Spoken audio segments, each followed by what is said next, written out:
दोस्तों, क्या हो जब आप किसी बहुत बड़े महंगे और लग्जरी याट के ऊपर फंस जाएं। ये याट समुद्र के बीचों बीच में खड़ा हो, हर कोई आपको मारने की कोशिश कर रहा हो, तो आप कैसे बचेंगे। हम बात करने वाले हैं 2025 की लेटेस्ट मूवी के बारे में। इस मूवी के अंदर हमारी कैरेक्टर के साथ में कुछ ऐसा ही होता है, लेकिन वो अपने आप को किस तरह से बाहर निकाल पाएगी। तो बिना देरी के चलते हैं मूवी की कहानी की तरफ। कहानी की शुरुआत एक जर्नलिस्ट से होती है जिसका लोरा नाम है, जो आर्टिकल लिखने का काम भी करती है, और जो भी वो अपने आर्टिकल में लिखती है वो बहुत जल्दी वायरल हो जाता है, और उसी वजह से वो बहुत ही ज़्यादा फेमस भी है। किसी भी बात की तह तक जाना ये उसका काम है। एक जर्नलिस्ट का काम भी यही होता है। उसका दिमाग किसी डिटेक्टिव से भी बहुत तेज चलता है। उस वजह से उसे पता लग जाता है कि दाल में कुछ काला है या नहीं। उसने बड़े बड़े लोगों का पर्दाफाश भी किया है, लेकिन कुछ दिन पहले ही उसके साथ में एक अजीब घटना हुई थी। उसके सामने एक लड़की डूबकर मर गई थी और वो उस लड़की को बचा नहीं पाई थी। खैर, ये तो पुरानी बात है। वो अपने जब ऑफिस में आती है तो सभी लोग उसे कॉन्ग्रेचुलेशन बोलते हैं, क्योंकि एक बार फिर से वो वायरल हो चुकी है। वो अपने कंप्यूटर डेस्क के सामने बैठी हुई है, तभी उसे एक इन्विटेशन मिलता है। ये इन्विटेशन एक बहुत बड़े याच का था, जहाँ एक बहुत ही महंगी फैमिली ने उसे इन्वाइट किया था। इसीलिए वो अपनी बॉस के पास में जाती है और कहती है कि मुझे कुछ दिन की छुट्टी चाहिए। उसकी बॉस कहती है कि यहाँ क्यों नहीं, तुम आराम से एंजॉय करो, मैं तुम्हें कुछ भी नहीं कहूँगी। कहती है कि एक बहुत बड़ा याच है और उसके ऊपर मुझे इनवाइट किया गया है। बस 3 दिनों की बात है, मैं वहाँ पर रहूँगी तो शायद मेरा मूड भी अच्छा हो जाएगा। तो उसकी बॉस कहती है कि ठीक है, बाकी काम तुम आकर कर लेना। इसीलिए वो यहाँ से तैयार होकर उस बहुत बड़े याच के ऊपर चली जाती है। दिखने में ये याट बहुत ही ज़्यादा खूबसूरत था। जब वो यहाँ पर पहुँचती है तो उसका अच्छे से स्वागत किया जाता है। उसे सबसे पहले डॉक्टर मेहता मिलता है, जिसके साथ में वो बातचीत करती है। साथ ही हमें पता चलता है कि यहाँ एक एन नाम की औरत है जो बहुत ही ज़्यादा अमीर है, और अमीर का हस्बैंड भी है जिसका रिचर्ड नाम है। और भी बहुत सारे लोग थे जो इस याट के ऊपर आए हुए थे। तभी उसे उसका एक्स बॉयफ्रेंड दिख जाता है जिसका बेन नाम है। वो अपने एक्स बॉयफ्रेंड को नहीं देखना चाहती थी। दरअसल कुछ दिन पहले ही इन दोनों का ब्रेकअप हुआ है और वो इसके साथ में दोबारा से कुछ भी शुरू नहीं करना चाहती। लेकिन बेन भी कहता है कि मैं भी तुम्हारे साथ में कुछ भी दोबारा शुरू नहीं करना चाहता, बस जो हो गया वो हो गया, वो हम दोनों की गलती थी। लोरा को जो कैबिन दिया गया है वो कैबिन नंबर 8 है, और उसके बगल में है कैबिन नंबर 10। वो देखती है कि कैबिन नंबर 10 में कोई सिगरेट पी रहा है, और झूठी सिगरेट उड़कर यहाँ मेरे पास आई है, इसीलिए वो इसे कचरे के डिब्बे में डाल देती है। सभी लोग इस याट के ऊपर आनंद ले रहे थे। हम आपको एक बात तो बताना भूल ही गए, जो बेन नाम का लड़का है जो उसका एक्स बॉयफ्रेंड है लोरा का, वो दरअसल एक फोटोग्राफर है। साथ ही साथ वो यहाँ पर फोटो क्लिक करता है। उसे भी इन अमीर लोगों ने हायर किया है। सभी लोगों को कहा जाता है कि शाम को डिनर होने वाला है, उस वजह से टाइम पे सभी लोग पहुँच जाना। तो लोरा भी अपने कमरे में जाती है और अच्छे से तैयार होती है, लेकिन वो अपने एक्स बॉयफ्रेंड को देखती है जो किसी और लड़की के साथ में था। उसे अपनी आता तरफ देख वो छुप जाती है। वो कैबिन नंबर 10 में छुपती है, लेकिन देखती है कि वहाँ पर पहले से ही एक लड़की है जो कि शावर ले रही थी। उससे वो माफ़ी मांगती है और इस कैबिन से बाहर चली जाती है। अब सभी लोग एक जगह इकट्ठा होते हैं। ये अमीर लोग हैं, उस वजह से इनके चौंसले भी अलग अलग हैं। कोई अपनी अमीरी की बात करता है तो कोई अपनी अमीरी की। एक ग्रेस नाम की लड़की जो सोशल मीडिया इन्फ्लुएंसर है, वो भी इन्हीं लोगों के साथ में बैठी हुई है। अब ये लोग जब डिनर कर रहे थे, तब डिनर के बाद लोरा को एक औरत बुला लेती है। उस औरत का एन नाम है, जो रिचर्ड की पत्नी है, जिसको कैंसर है, जो कि इस याट के ऊपर सबसे अमीर औरत है। वो लोरा से मिलती है। एन कहती है कि मैंने तुम्हारे आर्टिकल पढ़े हैं, तुम सच में बहुत अच्छा लिखती हो, लेकिन मुझे तुम्हारी कुछ राय चाहिए। मैं शायद कुछ दिन की मेहमान हूँ, उसके बाद मैं इस दुनिया को छोड़ के हमेशा के लिए चली जाऊंगी। मैंने कुछ लिखा है, तुम ये पढ़कर बताओ कि मैंने ये सही लिखा है या नहीं लिखा। तो लोरा इस चीज को पढ़ने लग जाती है। लोरा को पता चल जाता है कि ये एक वसीयत है। लोरा कहती है कि तुमने अपनी सारी जमीन जायदाद दौलत किसी ट्रस्ट के नाम पे करने जा रही हो। आखिर तुम ऐसा क्यों कर रही हो, क्योंकि तुम तो सबसे अमीर हो, अपने लिए कुछ बचा के तो रखो। एन कहती है कि मेरा इसमें कुछ भी नहीं है, हम खाली हाथ आए थे और खाली हाथ ही जाने वाले हैं। अगर मैं जाते टाइम किसी का कोई भला कर दूं तो इससे मुझे बहुत खुशी होगी, इसीलिए मैं अपनी सारी जमीन जायदाद प्रॉपर्टी को किसी ट्रस्ट के नाम पे करूंगी, ताकि वो दूसरे लोगों का भला करें। एक गाला का इवेंट होने वाला है, उस इवेंट के अंदर मैं स्पीच दूंगी, ये सब मैं उसी में बोलने वाली हूँ। और तब लोरा इस वसीयत को एक ड्रॉवर में रख देती है और ड्रॉवर की चाबी किताबों के पास में रख देती है। ये चीज़ लोरा भी नोटिस कर लेती है और लोरा यहाँ से चली जाती है। अपने रूम की तरफ आते हुए वो बेन से भी बातें करने लग जाती है।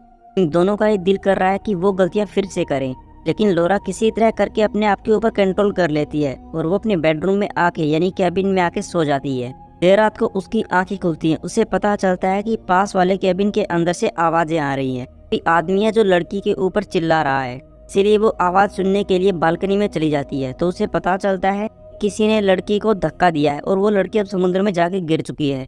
इसीलिए वो ये बात क्रू वालों को बताती है। क्रू के बाकी लोग भी जाग जाते हैं और जल्दी से इस बहुत बड़े याट को रुकवा देते हैं। लोरा ने उस लड़की को अपनी आंखों से गिरते हुए देखा था, इसीलिए क्रू के मेंबर हर एक मेहमान के बारे में जानने लग जाते हैं। काफी कोशिश करने के बाद क्रू के लोगों को पता चलता है कि मेहमान उतने ही हैं जितने हमने इनवाइट किए थे, कोई भी कम नहीं है। इसका मतलब लोरा ने शायद कुछ और ही चीज देख ली होगी। लेकिन लोरा कहती है कि कैबिन 10 के अंदर से कोई गिरा था। क्रू के लोग बताते हैं कि कैबिन 10 तो कभी खुला ही नहीं।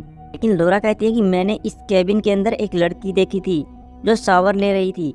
मैंने उसकी झूठी सिगरेट मेरे डस्टबिन में भी डाली थी। जब वो डस्टबिन को चेक करती है तो उसके अंदर कोई झूठी सिगरेट नहीं थी। अब सबसे मुश्किल काम हमारे साथ में यही होता है कि हम सच्चाई के बारे में पता कर ले और कोई हमारी बात के ऊपर यकीन ना करे।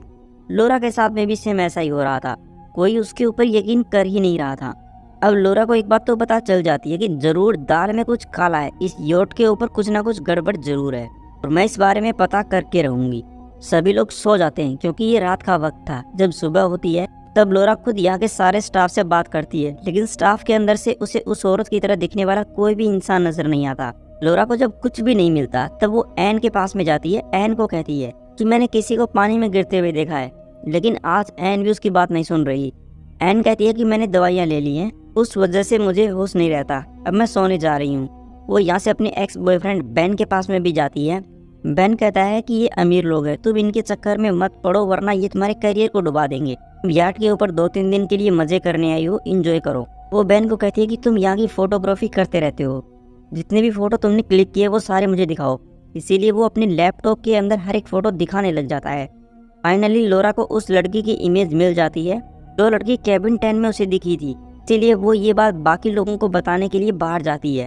लेकिन जितने भी लोग होते हैं वो सभी एक ही बात बोलते हैं कि हमने इस लड़की को नहीं देखा और ना ही हम इस लड़की को पहचानते हैं, तुम्हें जरूर गलत फहमी हुई है। जब बेचारे लोरा की बात के ऊपर कोई यकीन ही नहीं करता तब वो यहाँ से शावर लेने चली जाती है।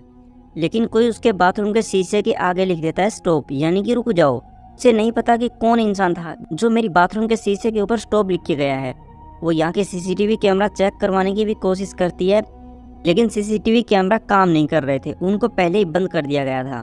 अब वो ये सब खुद से पता करने वाली थी, उस वजह से वो अपनी बालकनी से जो कैबिन नंबर 10 था उसकी बालकनी में जाती है, फिर उसके रूम में जाती है।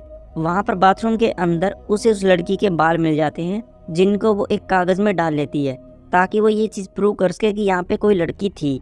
लेकिन इस बारे में वो सभी को नहीं बताती, वो बस अपने एक्स बॉयफ्रेंड को बताती है कि मैंने उसके बालों का गुच्छा इकट्ठा किया है और मैं पता करके रहूंगी कि वो लड़की थी कौन। और वो इस बालों के गुच्छे को एक जगह छुपा देती है। ग्रेस नाम की जो सोशल मीडिया इन्फ्लुएंसर है वो उसके पास में आती है। वो कहती है कि इन लोगों के चक्करों में मत पड़ो, ये अमीर लोग हैं, ये तुम्हें डुबो के रख देंगे। लेकिन लोरा को तो बस बात की तह तक जाना था, उस वजह से वो स्टाफ के लोगों से बात करती है। उन लोगों को उस लड़की की फोटो दिखाती है जो कैबिन 10 में उसे दिखी थी, लेकिन स्टाफ में से किसी ने भी उस लड़की को नहीं देखा।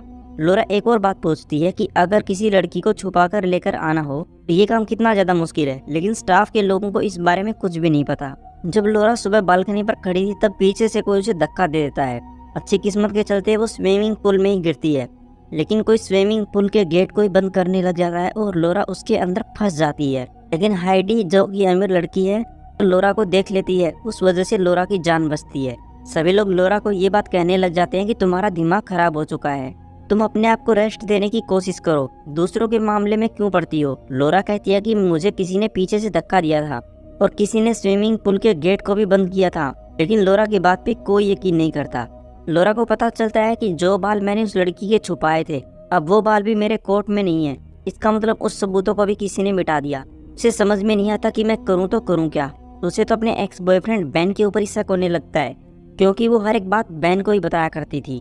लेकिन बेन कहता है कि इसमें मेरा कोई हाथ नहीं है, मैं तो तुम्हारा साथ देना चाहता हूँ। यहाँ तक कि इस जगह पर जितने और लोग थे वो भी बेचारे लोरा को कोसने लग जाते हैं। वो कहते हैं कि तुमने हमारा सब कुछ बर्बाद कर दिया, हम यहाँ पे एंजॉय करने के लिए आए थे, लेकिन कभी तुम कैमरे चेक करवाती हो, कभी लोगों को जगाती हो, तुमने तो हमारा जीना ही हराम कर दिया, इससे अच्छा तो तुम यहाँ पे आती ही नहीं। लेकिन लोरा इन सब चीज़ों को सहन कर लेती है। वो अपने कमरे में आ जाती है, लेकिन तभी उसे पता चलता है कि कोई मेरे कमरे का दरवाज़ा खटखटा रहा है। जैसे ही वो दरवाज़ा खोलती है, कोई गलियारे से जा रहा था। वो उसका पीछा करती है और कहती है कि रुको, तुम हो कौन, कम से कम मुझे ये तो बताओ। ये जो भी इंसान था, ये यहाँ से सीधा गलियारे के अंदर से निकलकर एक इंजन रूम में पहुंच जाता है और लोरा भी उसके पीछे पीछे चली जाती है और एक जगह पर जाकर लोरा उसे पकड़ लेती है। लोरा देखती है कि ये तो वही लड़की है जो कैबिन 10 के अंदर थी, लेकिन लोरा जब उसकी विग को हटाती है तो पता चलता है कि ये वो लड़की नहीं, बल्कि ये तो एन है, जो कि सबसे अमीर औरत है जिसको कैंसर है। एन तब लोरा को बेहोश करती है और उसे यहीं पर रोक देती है, खुद यहाँ से भाग जाती है। अगले कुछ घंटों तक लोरा यहीं पर बेहोश पड़ी रहती है। जब लोरा को होश आता है तो यहाँ से निकलने की भी कोशिश करती है, लेकिन नाकाम रहती है। अभी एन नाम की लड़की लोरा के पास में अगले दिन फिर से आती है, लेकिन लोरा को समझते देर नहीं लगती। वो इस लड़की को कहती है कि मुझे पता है कि तुम एन नहीं हो, बल्कि तुम एन की तरह दिख रही हो, और जो एन नाम की लड़की है शायद उसको पानी में तुमने ही फेंका है। ये लड़की कहती है कि नहीं, ऐसा कुछ भी नहीं है, मैं तो यहाँ पर केवल चंद पैसे के लिए आई थी और मेरा असली नाम कैरी है। और अब यहाँ पर लोरा सब कुछ समझ जाती है। दरअसल जो एन नाम की सबसे अमीर औरत थी, वो अपनी वसीयत के अंदर से सभी को निकालकर खुद की वसीयत को किसी ट्रस्ट के नाम पे करने वाली थी। लेकिन एन का जो हस्बैंड रिचर्ड है, वो ये सब नहीं चाहता था। वो चाहता था कि एन सारी जमीन दौलत मेरे नाम करे, इसीलिए उसने इस कैरी नाम की औरत को हायर किया, उसे पैसों का लालच दिया। कैरी को बस एक दिन एन बनने का नाटक करना था और वसीयत पर सिग्नेचर करने थे, ताकि सारी जमीन जायदाद रिचर्ड के नाम पे हो सके। लोरा इस लड़की से बात करने की कोशिश करती है, लेकिन कैरी वहाँ से एन बनकर चली जाती है, जहाँ वो सभी के साथ में सेलिब्रेट करती है। लेकिन बेन लोरा के कैबिन में जाने की कोशिश करता है, लेकिन डॉक्टर मेहता वो लोरा के कैबिन से बाहर निकलता है और कहता है कि उसकी हालत खराब हो चुकी है, लोरा को थोड़ा आराम करने दो। और डॉक्टर मेहता यहाँ से सीधा रिचर्ड के पास में चला जाता है और कहता है कि जो लड़की लोरा है वो अपने कैबिन में नहीं है, मैंने उसे हर जगह ढूंढ लिया, वो वहाँ पे नहीं मिली। रिचर्ड कहता है कि जब भी वो लड़की मिल जाए उसे मार देना। और ये चीज जो कैरी नाम की लड़की एन बनी हुई है वो भी सुन लेती है। उसे पता चल जाता है कि लोरा की जान खतरे में है, इसलिए वो देर रात को ही लोरा के पास में जाती है और लोरा को कहती है कि वो तुम्हें मारने वाले हैं। लोरा कैरी को कहती है कि वो मुझे नहीं बल्कि तुम्हें मार देंगे। जब एक बार तुम उनकी वसीयत के ऊपर साइन कर दोगी, सारा कुछ रिचर्ड के नाम पे हो जाएगा, तब वो तुम्हें जिंदा नहीं छोड़ेगा, क्योंकि केवल तुमने ही देखा कि उसने एन को मारा है। लेकिन मैं तुम्हें बचा लूंगी, तुम चिंता मत करना। तब देर रात को लोरा यहाँ से बाहर निकल जाती है। लोरा सबसे पहले लाइब्रेरी में जाती है और उस किताब के पीछे जो चाबी छुपी हुई थी उससे वो ड्रॉवर खोलती है और उस वसीयत को खुद छुपा लेती है। लेकिन जैसे ही वो यहाँ से बाहर निकलती है, रिचर्ड और डॉक्टर मेहता उसके ऊपर हमला कर देते हैं। ये दोनों उसके पीछे पड़ जाते हैं। डॉक्टर मेहता लोरा को मारने वाला था जहर देकर, लेकिन तभी बीच में बैन आ जाता है। वो लोरा की जान बचाता है, लेकिन ये जहर भरा इंजेक्शन बैन को ही लग जाता है, जिससे बैन की मृत्यु हो जाती है। और लोरा वो अपनी जान बचाने के लिए समुद्र के ठंडे पानी में कूद जाती है और यहाँ से किनारे की तरफ चली जाती है, जहाँ उसे छोटा सा घर नजर आता है और वहाँ पर वो अपनी रात गुजारती है। रिचर्ड को ये लगने लगता है कि वो ठंडे पानी में कूदकर शायद मर गई होगी, क्योंकि पानी बहुत ही ज्यादा ठंडा था।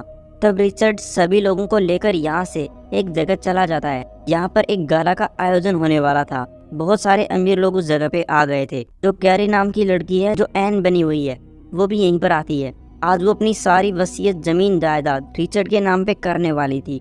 लोरा भी किसी तरह करके उस गाला में पहुंच जाती है। अब रिचर्ड यहाँ माइक के जरिए सभी लोगों को बोलने लगता है कि मैं एन से बहुत प्यार करता हूँ, उसका दिल बहुत बड़ा है। वो एन को बोलने का एक मौका तक नहीं देता। तब स्टेज के ऊपर लोरा पहुंच जाती है। लोरा को देखते ही रिचर्ड सहम जाता है। लोरा कहती है कि मैं माइक के जरिए कुछ बोलना चाहती हूँ। रिचर्ड कहता है कि तुम नहीं बोलोगी। लेकिन जो एन नाम की लड़की बनी हुई है वो कहती है कि लोरा को बोलने दो, इसे भी बोलने का मौका दो। तब लोरा ने वो कागज छुपाया हुआ था। अब लोरा इस वसीयत को पढ़ने लग जाती है। इस वसीयत में साफ साफ ये लिखा हुआ था कि मैं एन अपनी पूरी जमीन जायदाद को ट्रस्ट के नाम पर करने वाली हूँ। अब जो एन नाम की लड़की बनी हुई है, लोरा उससे कहती है ये लेटर तुमने खुद ने लिखा है। तो वो एन कहती है कि हाँ, ये लेटर मैंने खुद ने लिखा है। रिचर्ड नाम का आदमी बहुत ज्यादा गुस्से में आ जाता है। वो कहने लग जाता है कि ये एन है ही नहीं तो लिख कैसे सकती है। अब सभी लोगों को रिचर्ड की सच्चाई सामने आ जाती है। सबको ये भी पता चल जाता है कि ये एन है ही नहीं, ये कोई किराए की लड़की है। अब रिचर्ड को पता चल जाता है कि मैं मर सकता हूँ। उसी वजह से वो एक चाकू लेता है और जो कैरी नाम की लड़की एन बनी हुई थी उसके गले के ऊपर लगाकर यहाँ से निकल जाता है। तब तक एक लड़की यहाँ पर बहुत सारे पुलिस वालों को बुलाने के लिए चली जाती है, लेकिन रिचर्ड वो उस लड़की को लेकर यहाँ से जाने लग जाता है। अब सिक्योरिटी के अंदर काम करने वाली एक लड़की वो रिचर्ड को गोली मारने की कोशिश भी करती है, लेकिन वो गोली रिचर्ड को नहीं लगती। लेकिन तब लोरा रिचर्ड के पास जाती है, एक लोहे की रोड की मदद से उसे बेहोश कर देती है और इस तरह से वो जो लड़की कैरी थी उसकी जान बचती है। तब तक वहाँ पर बहुत सारी पुलिस भी आ जाती है। लोरा अपनी छुट्टियां बिताकर यहाँ से अपने ऑफिस में चली जाती है और वो अपने आर्टिकल को पब्लिश कर देती है। तो भी उसने यार्ड के ऊपर देखा था वो सब कुछ लिखती है, लेकिन उसे इस बात का दुख है क्योंकि उसने अपने एक्स बॉयफ्रेंड बेन को खो दिया। और इसी एंडिंग के साथ में ये मूवी यहीं पर पूरी हो जाती है। आशा करते हैं दोस्तों आपको हमारी एक्सप्लेनेशन पसंद आई होगी। अगर आपको मेरी मेहनत भी पसंद आई है तो प्लीज चैनल को जरूर सब्सक्राइब करना, क्योंकि मैं इसी तरह की सस्पेंस, थ्रिलर और साइंस फिक्शन मूवीज को एक्सप्लेन करता रहता हूँ। तब तक आप खुश रहना और अपना ख्याल रखना। Thank you for watching.